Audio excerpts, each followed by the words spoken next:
So I'm going to open us up and let me introduce real quick our IBR students. This is our IBR student interview with Dr. David Firth. IBR Students exists to equip students for a future in the academy through the development of professional skills and to offer spiritual encouragement to students, fostering a uniquely Christian aspect to student participation through different avenues. And we want to help students see and build the bridge between academia and the local church. And so I am Lindsay Crossan. I'm the vice chair of the IBR Student Committee. And I'll let you introduce yourself, Matt. Yes, and I'm Matt Quintana. I'm the secretary of the IBR Students Committee. And as a part of our work, one thing that we've done in the past is we've made a custom of interviewing the IBR scholars who have given the annual lecture at the most recent annual meeting. And so this morning, we are pleased to have with us Dr. David Firth, who, if you were at the conferences back in November, hopefully you were able to attend his excellent lecture on the Psalms titled Restructuring a World Through Praise, reading book 4 of the Psalms. Dr. Firth is currently tutor in Old Testament at Trinity College in Bristol in the UK. He completed his PhD on responses to violence in the Psalms through the University of Pretoria in South Africa.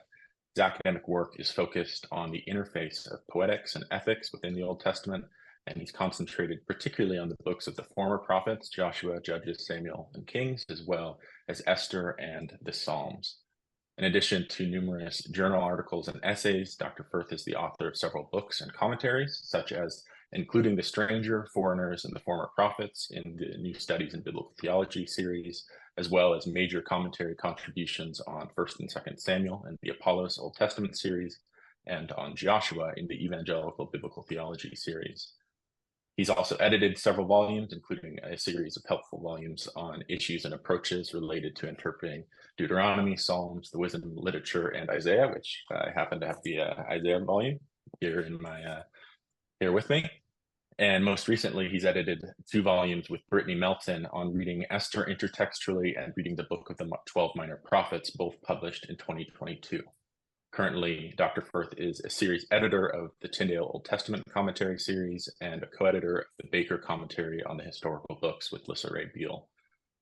Beyond his academic work, Dr. Firth has also been heavily involved in ministry and missions throughout his life. After completing his bachelor's in Sydney, Australia, and a master's at London Bible College, him and his wife spent 7 years in Zimbabwe and South Africa, working with the Australian Baptist Missionary Society, during which time he also completed his PhD. And after serving as a pastor in Sydney again, he moved to the UK to teach Old Testament, first at Cliff College, then St. John's, Nottingham, and then at Trinity, where he is now. Dr. Firth and his wife, Lynn, have been married since 1987 and have 3 adult children. And so we are very pleased to have him with us. Thank you, Dr. Firth, for taking the time to be here for this interview with us. We look forward to hearing from you. And we hope that the wisdom you have to share with us will be of much benefit, both to us, but also to our fellow IBR student members who are eager to learn from you. Okay, thanks, Matt. It's good to be here with you. So we're excited to have you here today, Dr. Firth. We want to start at the beginning. So how and why did you become a professional biblical scholar? I tend to think slightly by accident, really. I was really expecting to only go as far as doing my bachelor's degree, become a pastor in the Baptist churches in New South Wales, and kind of thought there was so much work to do in Sydney that I'd really never need to look any further than that. If I ever did do any teaching, I thought maybe if I've got lots of years of pastoral experience, one day I might be able to come back and do something. But that was kind of what I expected to do. That was what I was training to do. And it was only whilst I was studying at Baptist College that really I was challenged to think about the importance of majority world theological education, and really encouraged in a way that I wasn't looking for by quite a number of people who all sort of came and said to me, we really think this is an area that God might be calling you to. You need to explore this, which much to my surprise, was how I ended up with the Australian Baptist Missionary Society and doing the work that we were doing in Zimbabwe and South Africa. In both places, the particular mission work that we felt called to was training pastors, but also training people within cultures who themselves will be the theological educators long term in those areas. So we didn't see the mission work being that we should have a forever job, as it were, in Africa, but that our job was to see people there through to postgraduate qualifications and then move aside. So in the same way as I was genuinely surprised to end up in mission, I was also genuinely surprised when, after only 7 years, we had 4 of my former students who completed their postgraduate work in Old Testament, and we were able to say to the Baptist College in Southern Africa, you have a mission worker because you've said we've never had anyone with postgraduate qualifications in Old Testament before. Here are 4. You need to appoint one of them. And so that's kind of the background. When we went back to Australia, because the mission didn't have another spot for us, we said to them, where next? And they said, oh, we didn't think it'd be anywhere near as fast as that, and we don't have anywhere else for you to go. I thought, well, my calling was to be a pastor, and I'll do that. And it was really, whilst working as a pastor again, and I do love pastoral work, I realized, though, that I had a period where I was the visiting lecturer in Old Testament for just about anyone who needed a visiting lecturer in Old Testament on the east coast of Australia. That where I really came alive was teaching Old Testament. It wasn't that I didn't love pastoral work, seeing people come to faith, grow, disciple, all of that. I still do. But I realized that there was, for me, a real sense that my vocation was in the study and in the teaching of the Old Testament. And even as a pastor, I was continuing to do some writing and some publishing, as well as some teaching on the side. And yeah, so that just reaffirmed for me, and was God's way of showing, I think, you can enjoy pastoral work, but the more particular vocation for me really was teaching Old Testament. And for me, that's just a joy that I get to continue to have and have had since then. That's excellent. I'm going to add in a question off of what you just were talking about. Do you find that there's a pastoral element to your teaching? There's always a pastoral element to the teaching. As soon as we start to open up what's in the biblical text, then people discover things that they think about how their own discipleship is formed, about what mission might look like, all those sorts of things. So this morning I was teaching a final year undergraduate class looking at Genesis 12, and there is a discussion which, when they looked at the reading about, is the verb barak, to bless, to be treated as a passive, as a middle order reflexive, they all admitted that their eyes had completely glazed over until we began to explore why that matters for what we're doing in mission. And suddenly, as the penny dropped, everyone got excited about what's in there and why scholarship matters about helping us understand what we're doing. And for me, that's the joy, that it's connecting pastorally in the experience of my students, what's there in the Bible. Excellent. Thank you. What were some of the greatest challenges that you faced in your academic journey, and how did you overcome them? I think the great difficulty was really that period when we went back to Australia after we found people for posts in Africa. Because even now, I think there is a range of positions and opportunities to teach in majority world that isn't necessarily there in first world settings. Now, for us, it was very important that we were associated with a mission organization. I genuinely think that it's about not me as a lone ranger so much as we're a part of the church in general. So we didn't just think, oh, we'll go anywhere and everywhere. So when the mission didn't have a particular location for us, we were like, okay, we'll be back. But really spending a period where everybody was using adjunct, and more, and you're nodding back at me, you know this, know where I'm going here. Institutions are going, well, we'll get someone as an adjunct. We can just pay for someone to deliver a couple of classes.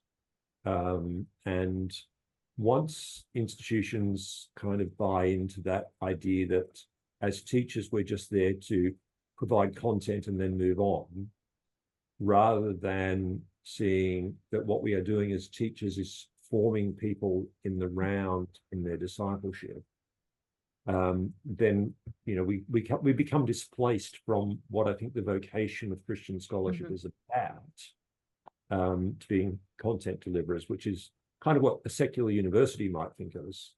But I do think within theological colleges, Christian colleges, universities, that there is something incredibly important about that. So coming to terms with that and realizing that if we were going to follow that vocation, that was also going to mean leaving home, and in our case, ending up in the United Kingdom, which, it's about as far from home as we can reasonably manage.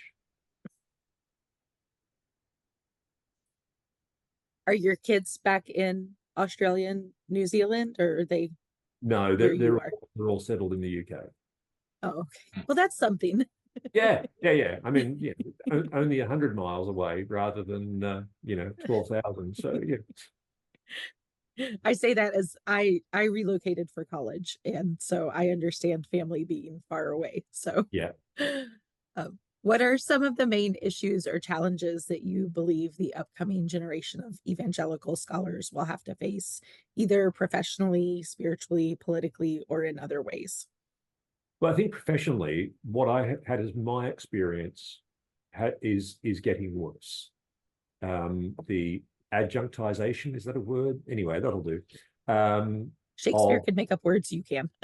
Yeah, that's true. There we go. So there it is. That when that now appears in an essay in IBR, we'll know where it's come from. The more institutions move towards the idea of the academic as a content deliverer, rather than somebody who is forming, and the more they see courses that we run purely in terms of the finance, the further we move away from what I think is actually at the core of Christian vocation in higher education.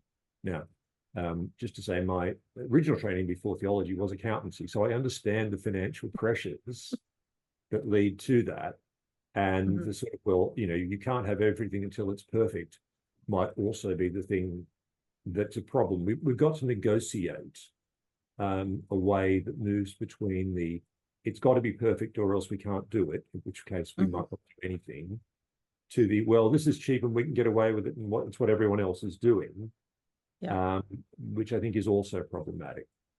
So I think there is going to be this increased pressure, and I've seen it develop, certainly in the UK, in the 20 or so years that we've been here, where whole programs are now being run by adjuncts. There's just one person at the center somehow holding this course together. As things are moving into Zoom or other online platforms are available, again, we move away from being people who are investing ourselves into students and be seen solely from the content. And that's an increasing pressure. And I think that's going to be really, really hard for our students. One of the issues is that it's so much more difficult now to find a job as a graduate with a PhD in Old or New Testament, especially New Testament. But even Old Testament, which wasn't quite as bad 25 years ago, wasn't great, but anyway, it's getting harder. So I know, for example, the British New Testament Conference has a session that they run most years on, you've got a PhD in New Testament. What are some of the other things that you can do? Because it's not going to be a teaching job. So that, I think, is a creative response that says, well, we need to realize that this training is meant to be about vocation, about gift back to the church. What are some of the other ways that we might think about that? And coming to terms with that, I think that's going to be a really big challenge. I can only see at the moment the financial pressure being to scale back the number of full-time posts. So that's a challenge. And that also means that those of us who are in full-time teaching posts will end up doing a lot more administration than we once did. And I think it's fairly true to say that none of us do this job because of the administration. But so that's the big change in terms of the pressures on work, and of course the pressure to publish much more often, much more quickly, is going to be worse because of that. Now, be very clear. I believe in the importance of us publishing. We need to publish. We need to get our research, our thinking out there so that people can probe what we're doing, so they can push back, so that we can learn from each other, because otherwise it's just us on our own. But the pressure to produce for the sake of producing is actually counterproductive, even though it ticks a box. So we're going to have to learn to balance that. So I think academically, those financial pressures will work out in those ways, perhaps others. I'd love to be proved wrong, but anyway. Yes, I would love for you to be proved wrong as well. I'm saying that to you. I'd love to be proved wrong. Politically, I think it's going to depend on the country that you're in. I think in some places there's kind of an assumption that if you're an evangelical Christian, then you will be of one sort of political stripe. When we lived in Zimbabwe, I remember meeting people from another mission organization who said something along the lines of, oh, at the moment they're supporting, and they mentioned one of the American parties. Obviously, you go through a rebellious stage, but eventually, as a Christian, you always vote. And they mentioned another one. You may well be able to guess what they said.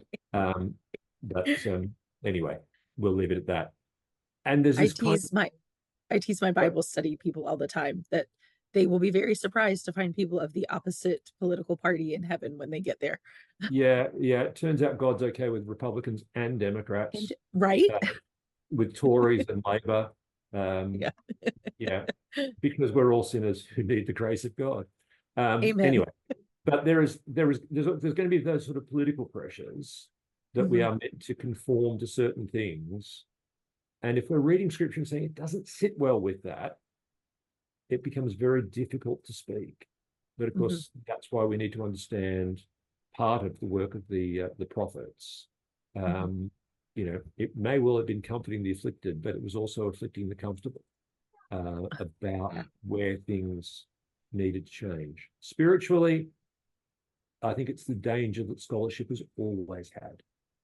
And it's just reminding ourselves of in every generation that sometimes doing that which is good, studying the Bible, when it becomes an end in itself, rather than something which is there to serve the gospel, is where we start to go off the rails.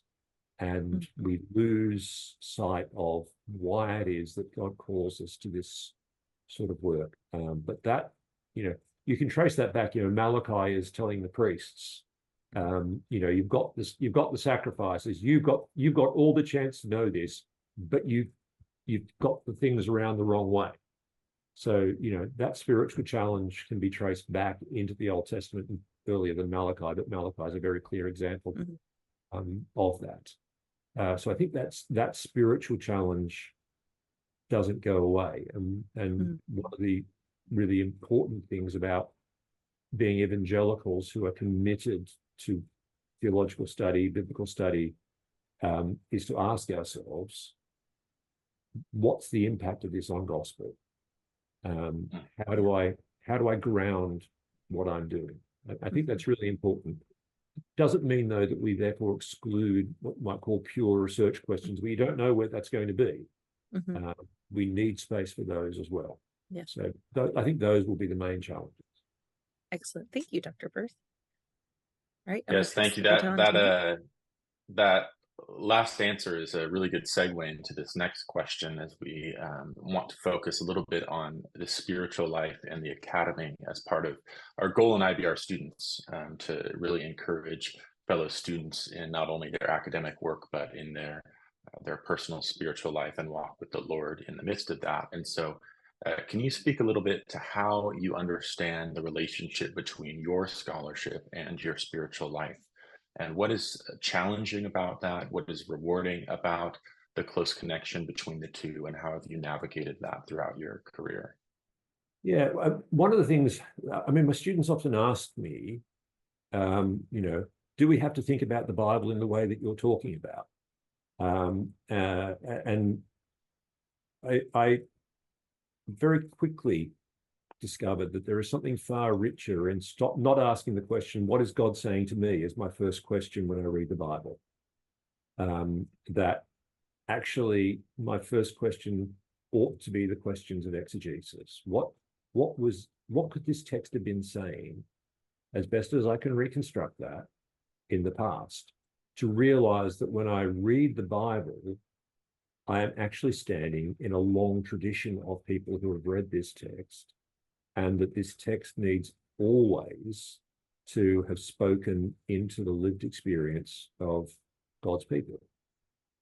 And so I think for me, there was a real sense of liberation, actually, in moving to a sort of what people regarded as a more scholarly approach.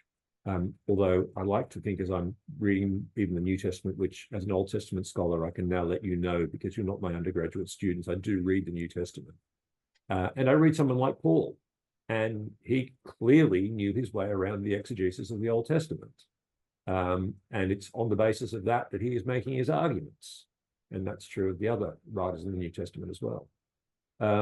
So that being the case, I'm always trying to push for an integration of what I do as a scholar and what I do in my own walk as a disciple. So I made a promise to myself after I finished my first year of Greek as an undergraduate that I would always preach from the Greek New Testament. I made myself the same promise after I did Hebrew in my second year as an undergraduate, that I would always preach from the Hebrew Bible, and I've kept that promise. Near the end of my time as an undergraduate, I thought I actually need to be reading daily Greek and Hebrew, and that's a discipline that, again, I've kept up for over 30 years now. And it forces me to read the Bible slowly and carefully. And as a discipline, I just find that continually enriching. I do actually read the Bible through in English every year, because I think it's really important that I keep an overview of what's there. But I also study a passage, either Greek or Hebrew or Aramaic as necessary, every day, as a way of stopping and thinking and saying, my scholarship has given me tools to read the Bible more carefully than I would do otherwise. If that's important for what I'm putting out for the church more generally in my writing, and for scholars in my academic publication, that ought to be equally as important for me in my own discipleship. And so I've tried very hard, and when I'm away on holidays in the summer, I might just go back to my daily reading in English, I will confess.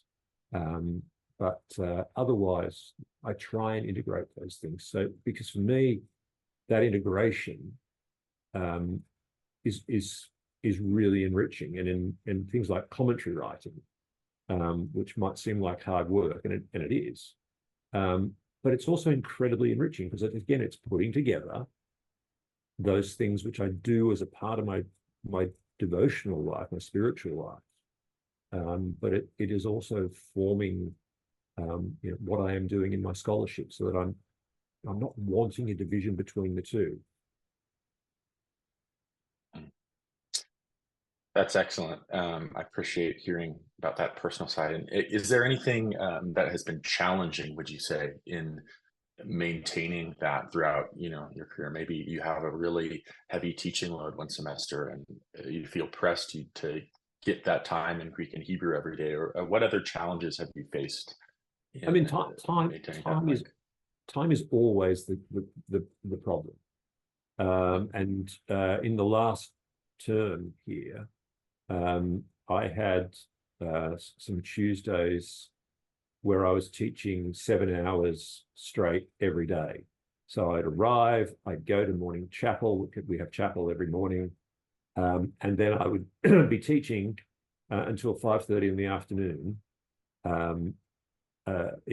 Except for a short break for lunch. But that short break for lunch was usually me grabbing something, coming back to my desk, and saying, right, what was I covering in the next class? I know I've prepared it, but I can only sort of keep the first 4 hours of class in my mind before I need to come back and go, what's the next three? Especially when I had advanced Old Testament texts in Hebrew as the last hour, which is one where I'm introducing them both to the text, to the exegesis, to further syntax, and also the accentual system and why attending to the accents matters. So that one is the last class in the day. I mean, Lindsay's got a look on her face that just sums it all up for me. And do you know what? Under that time pressure, I'm prepared to say, Lord, I'm sorry. I can't make hours that don't exist. In that week, Tuesday just didn't happen as far as that regular pattern. That's an extreme example, and I can't actually think of another term where that's happened. But sometimes other things in life happen. Pastoral emergencies suddenly crop up, and you've got to be kind enough to yourself to say, that's my regular discipline. But people matter, and people matter more than my own ticking a box of what I have completed to say, well, this makes me feel better spiritually. And if Scripture would indicate, and if Jesus' own pattern indicates that there is a priority to the need of people, when that happens, all right, it's not what I routinely do, but I accept that will happen, and I don't make myself feel guilty about that. I think I probably did when I was a lot younger. I haven't fulfilled all the things I'm supposed to do today, but I think I've learned over time that God's kind, and what can't be done can't be done. Sometimes you need to come away and be quiet for a while. Thanks for sharing a little bit earlier about your mission work and what you did in Africa. I find that so fascinating, and that's one thing that I love about an interview like this, is getting to hear those things that I've read and benefited from your academic work in the past. But it's just a name of a scholar that, okay, I've read this scholar before, but to hear this personal side really makes me appreciate your work and appreciate your ministry. And so thank you for sharing about that. Could you speak a little bit to some of those other ways in which you've sought to bridge the gap between academia and the church in your own life, maybe more recently, or the things that you do currently in ministry to bridge that gap? I think I have always believed in the importance in being an active member and participant in our local church. I trained as a Baptist minister. As a Baptist, we're very strong, hopefully, on the importance of the local church. We don't always do that as well as we perhaps should, but on the other side. But I've always believed in the importance of that. So, you know, when we were in Zimbabwe, we were active within our local church, leading a home fellowship, but also one of the African pastors who was leading a church plant became ill, and I ended up taking on the church plant leadership, which was an unexpected joy, privilege, and huge challenge to be a part of. But we did that while maintaining connections with the main English language church in town. When we were in South Africa, I was also pastoral assistant in one of our churches there. Wherever we've been, I have always tried to be active in home groups so that the teaching that I'm doing within the college setting is things which I'm also able to do within our local church. The church where we're at the moment, I actually was involved in heading up a replant there in 2019. And God has been gracious to enable that church to grow. We've got a part-time pastor now, which I'm grateful for because I couldn't keep up the work that now needs to do. But I still preach once a month. We still lead a home group. I'm reasonably regularly preaching in other churches, not so often that I miss time in our own church, but I sort of allow once a month, once every other month, that I'll take an invitation to speak elsewhere. Writing daily Bible reading notes sometimes. So there's a range of ministry opportunities that have come my way that enable me to, you know, bring that scholarly work that I'm doing into a wider audience, even if that's not where I see the primary expression of my vocation. But that's really important as well, because if I am able to communicate clearly with those wider audiences, then I think that's a good way of testing out, you know, is the work that I'm doing actually going to be helpful in terms of the work of the gospel. So I'm always wanting to bridge that area and not to see them as things which are fundamentally separate. Yes, thank you. That's helpful. And Lindsay is going to now take over. I was going to say that's actually a perfect segue to my next set of questions in bridging the gap between that wider audience. Can you tell us a little bit about your research process, from where you kind of get the beginning of an idea of what you'd like to start working on, all the way to the finished project, especially for some of our newer students who are looking at giant research projects and like, how do I even start? Where do I get ideas from? To those students who are finishing up and, you know, kind of the end is in sight, but they're not sure how to put those finishing touches on. Just kind of an overview of your process. Yeah, I mean, for me, the process has always got to start with the biblical text. And, you know, so if I start with commentary writing, because that's what I'm primarily working on just at the moment, is my Psalms commentary. And I mean, this is something I learned from Leon Morris, who was an Australian New Testament scholar, not from ever hearing him directly, but something that he wrote, which when I read it was at a point where I wasn't thinking that God was calling me to biblical scholarship, and just thought, oh, that's really interesting.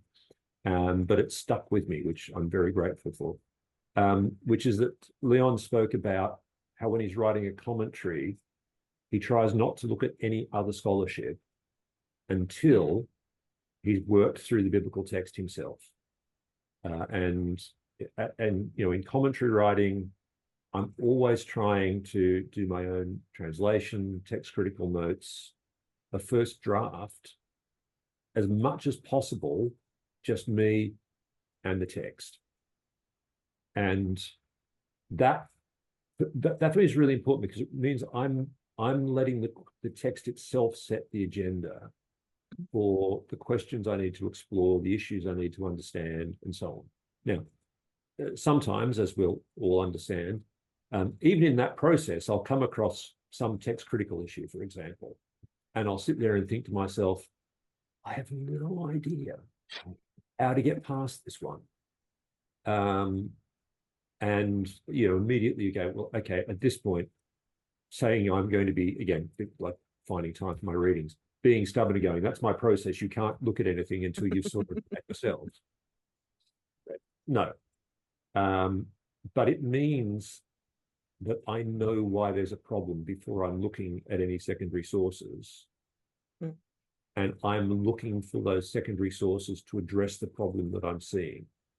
Now, they might show me that, in fact, I had the wrong problem, which is fine. They might give a solution, but because I've done that work already, I might sit there and go, actually, I'm not persuaded by that.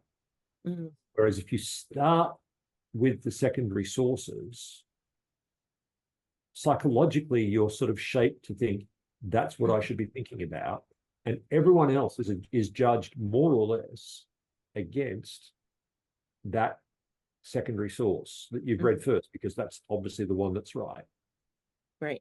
So the thing that I have learned time and time again, and I saw this when I did my master's dissertation at London Bible College back in the 1980s, a date I know that none of you have the ability to remember. I lived in the 1980s. There you are. And yet your hair isn't out here. And the shoulder pads aren't so large. When I was doing my doctoral work, start with the text. Because when you start with the text, you start to see issues. And then you go to the secondary literature and you start asking yourself, why is no one talking about this? And then the question is, am I seeing something that's just not there? Or is there just an area here that no one's thinking about, and we need to be thinking about that? And again, when my doctoral students are sort of sitting there and going, oh, I'm not quite sure, my advice is always the same. Go back to the text, look at the text, tell me what's there. What do you see? What's the secondary literature addressing? What's it not addressing? And when you know that, you actually know where there's a research project, because it's one that's scratching for you before you get onto it. Because the other thing I always tell people who want to do a research project is, don't forget, this is the next 3 or 4 years of your life.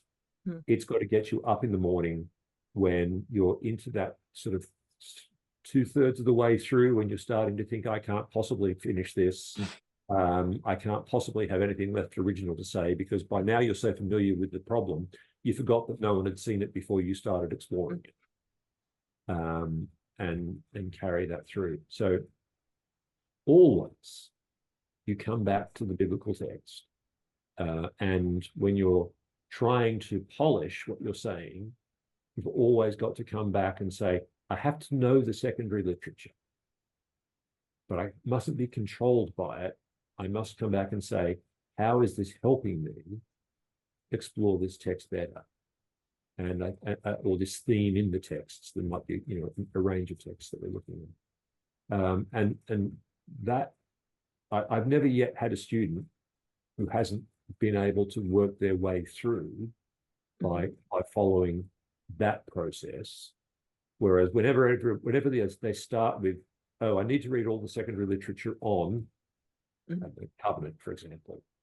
As soon as you start with the secondary literature, it seems like there is nothing left to say. Yeah. But actually, when you start with the biblical text, there are huge things still to say. That's great. It reminds me of something. So my grandfather didn't graduate high school, but did some correspondence classes. He was a pastor in West Virginia. And I asked him once about, I think, like apocryphal literature. And he said to me, he's a good old boy from West Virginia. He said, there's enough in the biblical text that I don't need to go anywhere else. And now as a scholar, I know that the apocryphal literature is important. But what you just said reminded me of that there's so much to find in the biblical text that going back to it, again and again is so beneficial to us as scholars that I think we forget that sometimes. So that was really helpful. Thanks, Dr. Firth. Oh, thank you. From your vantage point, what is on the cutting? So I'm a New Testament scholar, so I'm really excited to hear your answer to this one. What is on the cutting edge of Old Testament studies, and what are you currently excited about or interested in? Well, it was part of what was read out earlier on. The interface for me of poetics and ethics. So if poetics is the analysis of how literary genres work, and ethics is the disciplined reflection on how it is that we live, then how those two things inform one another is, for me, the cutting edge. Now, I'm sure that any number of other scholars would have a completely different cutting edge, because God calls each of us in different ways. But so much of my own work and research has had that at its center. And I've long believed that the more we understand how the biblical text communicates poetics, better we are in a position to understand what the biblical text communicates. And if we know what it communicates, we have a better sense of how then we live in response, ethics. And within Old Testament studies, if we might look at the work on narrative that when Robert Alter's The Art of Biblical Narrative came out in 1980, that was like somebody just set off a bomb in the midst of the whole historical critical method for how the narrative texts were being read. Now, Alter's work doesn't actually come completely out of a vacuum. There's a range of essays that were beginning to appear in the 1970s, mostly in modern Hebrew, but some in English. So it's not that nobody knew this was coming. Very few people did. And Alter's book, I think, is one of those sort of landmark shifts that took place. If I was to go back a couple of centuries, Robert Louth's lectures on the sacred poetry of the Hebrews, which obviously you would read in the Latin version online, but if you're Latin struggling a little bit, the English is usually perfectly acceptable. Again, that was a game changer, because he suddenly made us stop and say, how does poetry work in the Old Testament? Because it's not the way that poetry works in English. Now, there is an awful lot of refinement of Louth's work, and again, work of people like James Kugel in the late 80s into the 1990s made us rethink how poetry works in the Old Testament. And instead of the sort of three categories from Louth, it's now kind of A and what's more B, and well, what's more?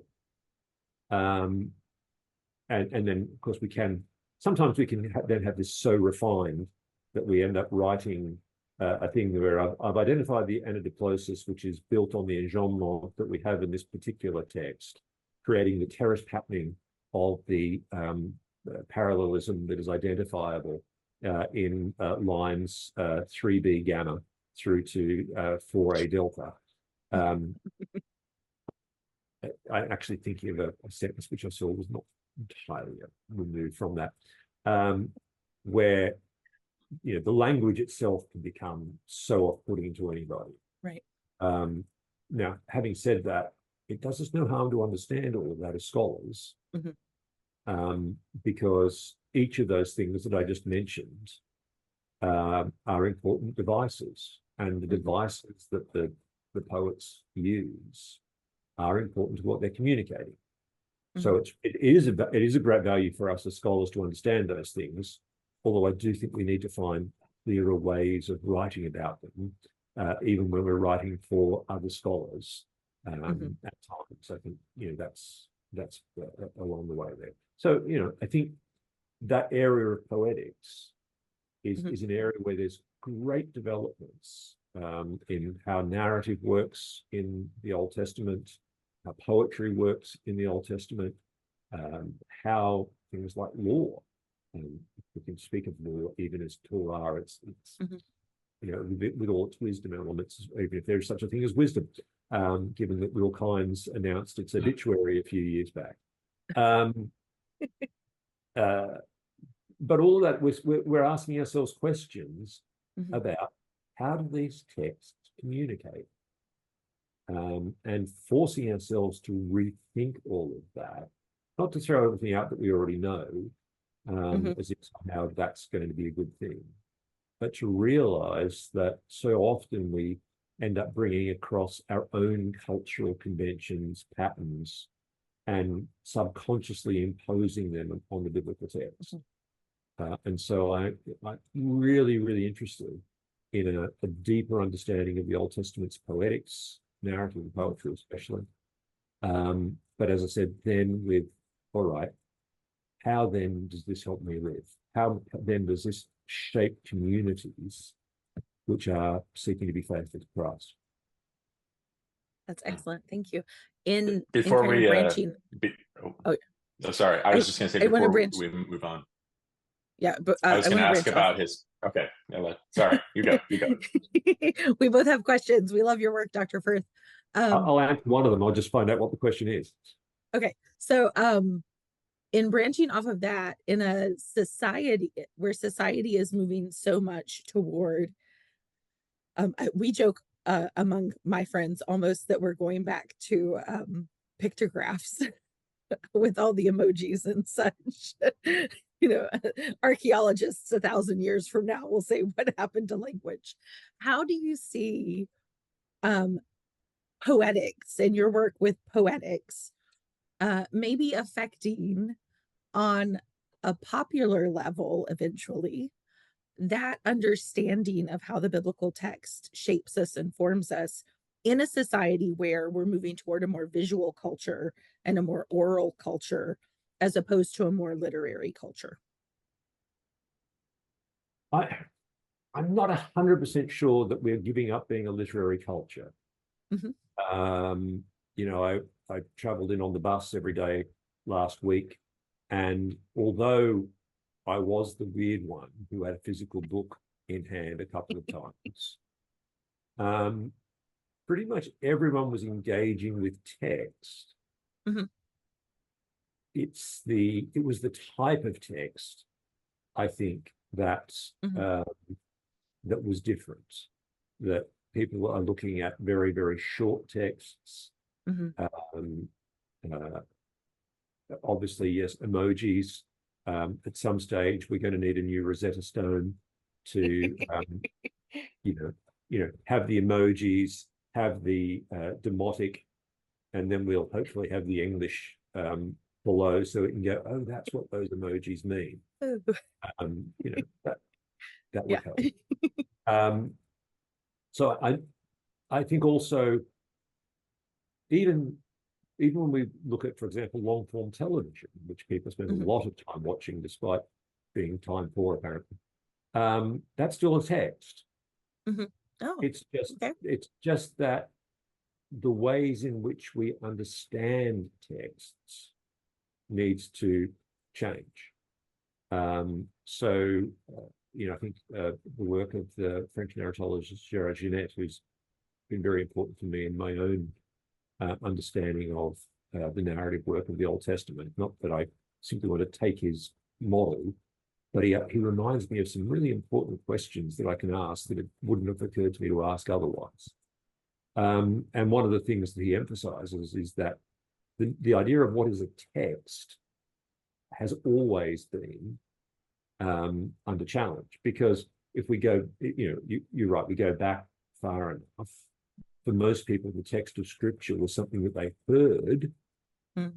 It wasn't something that they had in front of them. And it's easy for us to forget that it's really the Renaissance and the Reformation that began to put physical books in people's hands. And even then, it was incredibly expensive. You kind of got to get into the 20th century and well into the 20th century for physical books to be cheap enough for lots of people to have them. And that's also a Western thing. Whereas in so many other cultures, texts are oral. So with the Indigenous Australian, the First Nation Australian communities, of course, the texts are oral. They're passed on through the family, but they're still a text. We might think of it only as a text once some linguist goes there, transcribes it, takes it down, but it was already a text. So I think understanding that from the biblical material, and that even within the Bible itself, although we end up now with the material culture part of it, but the biblical text is always a concept of a text, not the Bible itself, is always so much more than just things on paper or clay tablets or whatever it is that we have it. If that's the case, then text is always a much more fluid concept than so many in our own culture now tend to assume. And therefore, actually, there is always a place for us to think about, well, what are the texts that we create now that continue to communicate? So what we're doing now is also a text.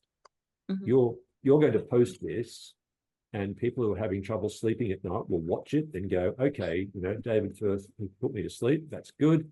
And so on. And then they can analyze this in the same way as any other text can be analyzed. Now, this is a text which is being generated in the process of the conversation, but we're still creating a text. So I do want to push back against this idea that we are moving away from text.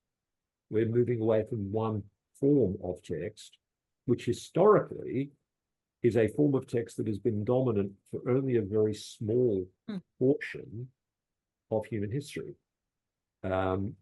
We've always looked for other ways of shaping, presenting our texts. I think as biblical scholars, that then remains the challenge for us, so that we don't simply communicate in the one or two that we have traditionally found to be acceptable to our institutions so that we can get promotion. That's really helpful. Thanks, Dr. Firth. Real quick, going back to your current work and interests, you mentioned a Psalms commentary. Can you tell us a little bit about some current projects that you have? And I'm interested, is this commentary in a particular series? Yes, so it's in the Apollos Old Testament commentary. Okay. When we finish this session, I'm going back to my work on Psalm 128, which means I can see the end. Once I got to 119, it kind of felt like there is an end in sight. So the intention is that it should be a fairly large single volume commentary. Okay. The editors wanted something that's large enough to be substantial, but not so large that we tip into the second volume, because that starts to become prohibitively expensive, because frankly, each volume is going to sell itself the same price, which puts it out of reach of a lot of people if it needs to be multiple volumes. And also, in reflecting my own experience as a pastor, you've only got so much time to read in preparation for sermon, Bible study, other such things that you're working on. And so saying, well, I need the space to say all the things that I would want to say, kind of becomes counterproductive, because then no one can actually end up reading it. So, I like the ethos of the series. I like the fact that it's interested in the theological message of the Psalms, but that which is grounded in the Hebrew text, but hopefully accessible to people whose Hebrew is either non-existent or minimal, as well as Hebraists who might wish that we could put everything into Hebrew characters, and so on. And process-wise, I am trying to write this as a commentary on the Psalms as both the Psalms a book and the Psalms, the 150 poems that we call the Psalms. And I don't think yet there is an English commentary which has done that. There's a wonderful French one by Jean-Luc Lescaut, which does.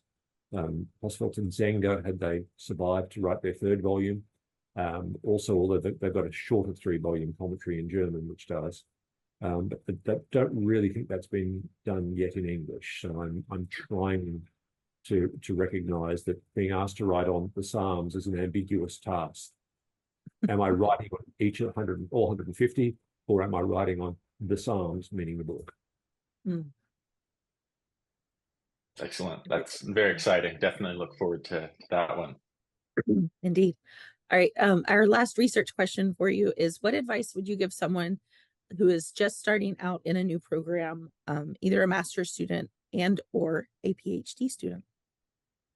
I think you always need to find that part of the discipline that excites you. And you know, when I sit down with people who are thinking, for example, of moving onto a master's program and thinking, well, I've got to do a short dissertation, a short compared to a PhD, obviously, at the end of this, and they're always like, well, what should I do? My starting question is always, what interested you the first time? What was the thing that made you go, oh, that's interesting? Because to go back to what I was saying before about if you then go and sit in the text, it doesn't take long before questions start to arise. So whether it's a master's or a PhD, that's always my starting advice. Mm-hmm. Now, fortunately, within the British system, people who want to come onto a PhD have to turn up with a proposal for a research project, because it's just a research project. There is no course. Yeah. Although I will usually have 2 or 3 meetings with potential doctoral students in advance. You know, because the one thing I always push back on, where I had a couple of people who sort of said, well, I see you've written on X, X, Y, and Z. So which of them would you like me to do for a doctoral project? And my answer is always none of them. If it's got to be what you are interested in, what excites you, and you know, I would far rather you not study with me and do a subject that excites you, because then you're going to make a contribution, rather than feeling like, oh well, David Firth's at this institution, it's convenient, I'll see if he'll supervise me. You know, that, to my mind, that's it. What excites you about the scripture? If it excites you, you will keep working even when it gets hard. Whereas if you're just doing it because you think, oh, well, that's what somebody else wants me to do, when it gets hard, it's really, really hard. Indeed. All right, Doctor. Oh, thank you. And one other question. Thanks again for all the wisdom you've shared, and I think much of what you shared will be helpful for students. Is there anything that we missed, something that you'd like to share about what you wish you knew as a student? I think if somebody had told me as an undergraduate why doing all the subjects that I did mattered, maybe they did and I just didn't listen.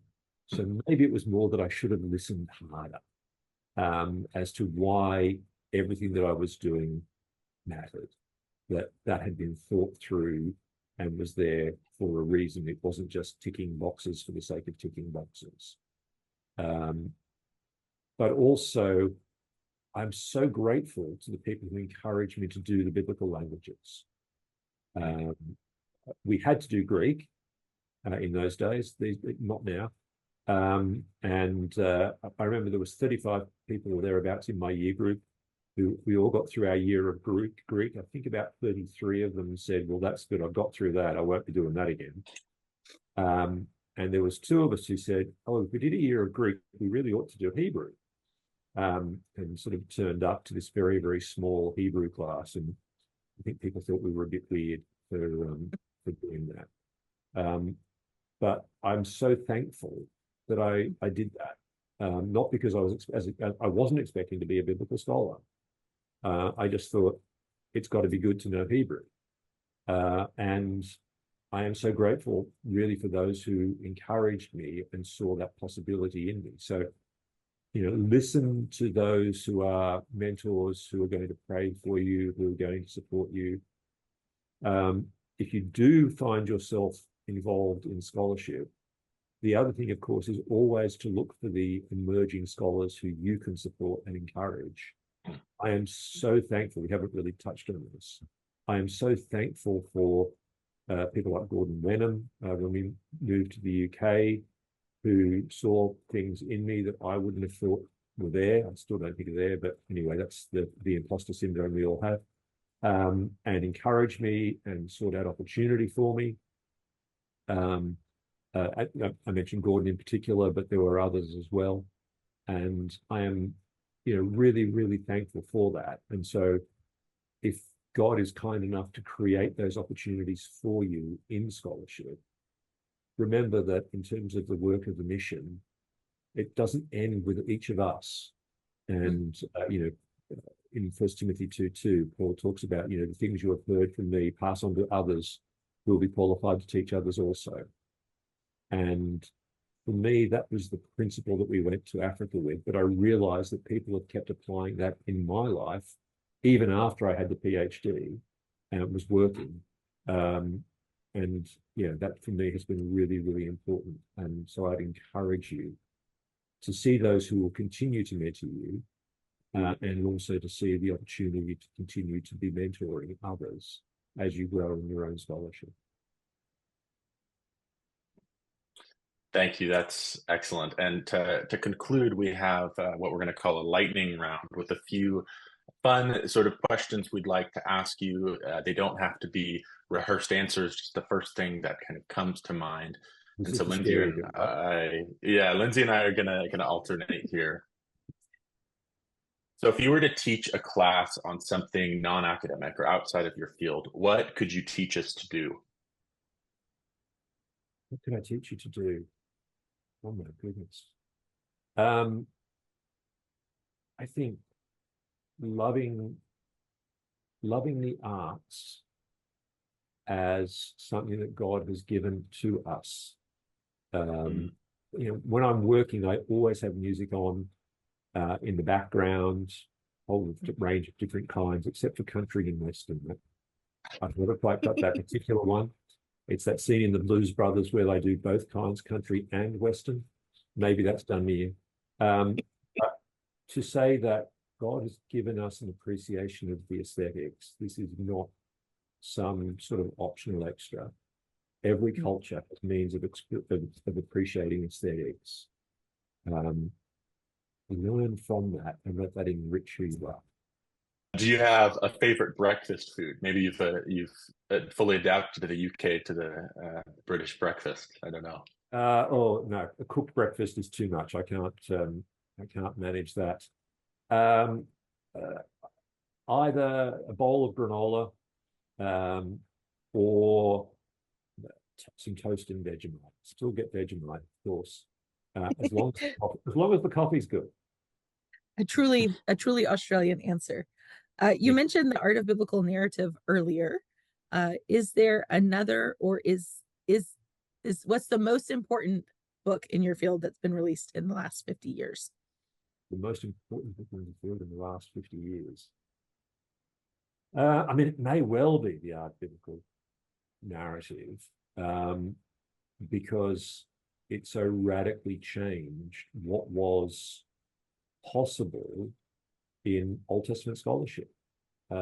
Before that, unless you were devoting your time to finding sources, you weren't doing scholarship. After that, we suddenly realized that the text as a whole works. But I'm going to go one beyond that and say Brevard Child's Introduction to the Old Testament Scripture. It had come out just a couple of years before I began as an undergraduate, and it hadn't quite filtered through, but I got a hold of a copy and I read it, So it came out in 1980. I started in 85. So that's when I got my copy. And suddenly I saw a whole range of possibilities. So I'm going to give it to that one. And the silver medal can go to the article for that. Excellent. But interesting, of course, they both come out in 1980. That's not a coincidence. There are things happening for which they're both a capstone. Nice. If someone wasn't in your field, so maybe Lindsay can take this recommendation, what and they wanted a good overview of Old Testament studies, what is one book that you would recommend to them? Well, it depends what the sort of level they're going to read at, of course. But one that I often recommend, Trimple Longman has a short introduction to the Old Testament. It's about 50 pages, I think. I've only got it electronically, so I kind of lose track of how many pages it's got. It's not long. Our homeschool 10th graders use it for their Old Testament course. Yeah, and I think that, I mean, Trump is a good friend of mine, so I need to declare that. But I think that absolutely nails what you need to help somebody who doesn't necessarily know what this text is to read it in an accessible way. Yeah, if 10th graders understand it, to my mind, that's a key test. As a preacher, I'm always thinking to myself, will the 12 or 13-year-old who's now staying in church rather than going off to the Sunday school class for kids, which is what tends to happen in Britain, be able to engage with this sermon as well as the adults feeling that they're being fed? And if I can do that, then I think I've communicated well. And I think that book does a really good job of that. Awesome. What is the last joke you heard that made you laugh?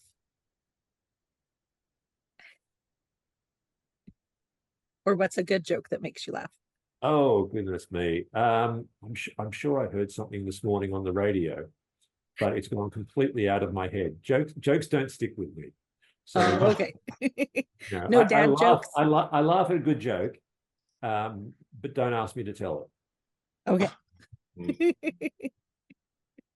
We're having an IBR students cookout, and you're invited. What dish are you bringing to share? Is a cookout like a barbecue? Yes. Yes. Yeah. Thank you. What dish am I bringing to share? Main course or pudding? Dessert? Your choice. Either one. Okay. If it's dessert, I want to bring a pavlova. It's a great Australian classic. Okay. Is always... I've seen it on the British Bake Off. Okay, right. Okay. Which once you get to enjoy a good pavlova, that's a forever winner. But if you're going just to the barbecue side of the cookout on the grill, am I using the right American terminology? Yeah, or the Barbie. The Barbie. Thank you very much. I know the Australian terminology. Yeah. We watch Bluey at my house. Well, obviously. I won't be putting a quote shrimp on the Barbie, which would be a prawn, obviously, in Australia. But one of the things I always like to do when I'm cooking a barbecue at home is to get some mushrooms, which you do in some butter, in a cast iron pan on the fire, and caramelize those to go with whatever the meat is that I'm cooking as well. It's just a nice little touch, which works well. Okay. Do you ever put a little bit of garlic powder on them? I'm usually tempted towards that, but I always like to check with the people who are present before I do. My husband's a big fan of sauteed mushrooms. I don't like mushrooms, but I do that for him in the cast iron skillet on the stove. But yeah. Yeah, on the barbecue, you just get a bit of the infusion from the other things which are cooking with it, which is... I'll have to tell him to do that next time he grills. Is nice. Yeah, I've also made sure in my latest barbecue that I've got one plate which is a very thick cast iron, so I can also have, rather than some butter, just use the juices of the meat which I've cooked on the flat plate to do the sauteing of the mushrooms. Excellent. Listen, we're having the barbecue at Dr. Firth's house. That's what we're gonna do. Okay. So next time you're in Bristol, in the summer, because Bristol in the winter is not a place for that. In the summer. All right, am I the next one? I think it's yeah. Okay. What's your favorite way to relax after a long day of research or teaching?